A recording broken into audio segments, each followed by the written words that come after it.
Hi, thanks for joining us today on Shining Stars in South Florida Business. I'm your host, Danny Poulos, and we've got a very special guest today, sort of a local celebrity. He's been in business around here so long. It's Jim Cioffi. He's a local attorney, covers all things having to do with real estate and more, but we're going to pick on some really specific niche items today that you're going to find very informative and sort of fun. So, Jim, thanks for coming in. My pleasure. Nice to see you, Danny. You too. Tell everybody a little bit about yourself, and we'll jump right into it. Well, I'm known as the Juris Doctor because I actually provide legal remedies for you. So I've got my stethoscope and my legal pad here. Absolutely. And I moved here 35 years ago, and I realized that real estate in Florida is really the niche area for an attorney. So that's why I started practicing in real estate. But I also handle estate planning and other related matters. Right. So he's also a member of the JTHS Association of Realtors. So that's really the crux of your business is working with agents.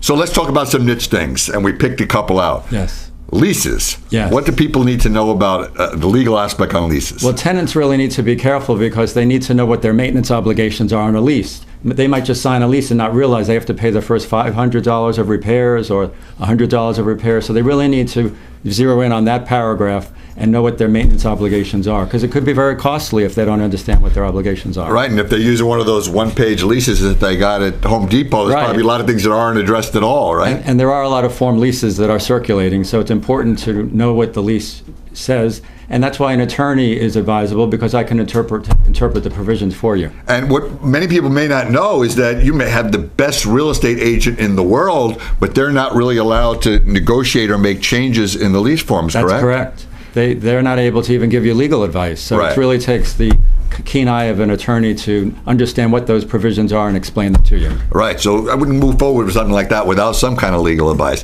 Next thing we talked about before was power of attorney. People throw that around all the time. I signed for you, you signed for me, no big deal. And it's so funny between spouses. Husbands and wives think they can sign for each other, or parents sign for children. Really, you need a document called a power of attorney. It's a legal document that outlines what powers does one person have to sign for the other. And in Florida, related to real estate, they need two witnesses and a notary. So sometimes we get a power of attorney from another state, and it can't be used for real estate in Florida because it doesn't have two witnesses. So it's really important for your attorney, if you do have a power of attorney, to review it for you and let you know if it can be used for that particular transaction. And also, if you don't have one, let the attorney draft one for you with specific powers. Is that something that takes time, or just... No, it could be done in a very short period of time. Okay, as long as it's addressed properly. Just that we know what powers need to be utilized in the document. Right, so don't just assume you have what you need, especially if you're coming from another part of the country. Right, because you might need banking privileges. You want to be able to sign checks for someone or to make deposits or negotiate with that bank account. Or you might have real estate that you want to actually deal with. So there are specific powers, or there is a durable power of attorney that covers every conceivable aspect of powers that could be given to someone. Also, there's health powers. So you want to be sure you have a healthcare designation so that another person can sign on behalf of you. If you're in a hospital and you're unconscious, you need somebody who makes decisions for you. And not many people actually have those healthcare designations. And the HIPAA law, the Health Insurance and Portability Act, requires now that hospitals have written authorization before someone can examine your medical records. So your children can't really view those, or your spouse or anyone else, relatives, without that authorization. So you really need to have that conversation with somebody, which takes us to the next thing we wanted to cover, and that was living wills. Yes. We all hear about it over and over and over again, but how many people really address it? And it's remarkable. Only 30% of people in Florida have a living will. And all that is saying is that if I am in a comatose condition or there's no hope of recovery, don't hook me up to life support devices. Who wants to go through that if there's no hope of recovery? So you want your directions to be very specific, and that's in the living will. Yeah, so it's not just a power of attorney. Right. Separate documents, power of attorney, living will, healthcare designation, wills, trusts. I mean, those are all important documents that you need to consider. Now, I know as a local attorney, you run into a lot of the scams that go on. Not that there's a lot of scams in Florida, of course. No. We're scam-free down here. So cover some of the things that we spoke about. Well, one of the big ones going now is actually checks. You might think that you can accept a certified or a cashier's check or a official check from a bank. There are so many forged checks that are circulating. I actually received a check for a client of mine who was selling some furniture, and it was drawn on a local bank, and it looked official, but I actually had a legitimate one that I had gone to the bank to obtain, and I just compared it for the sake of comparison, and actually the font type was different, so I suspected something was wrong, and that was a forged check from a local bank. Wow. So if you're dealing with any type of sale of property, let's even say on Craigslist, you don't really want to accept any type of a check from someone.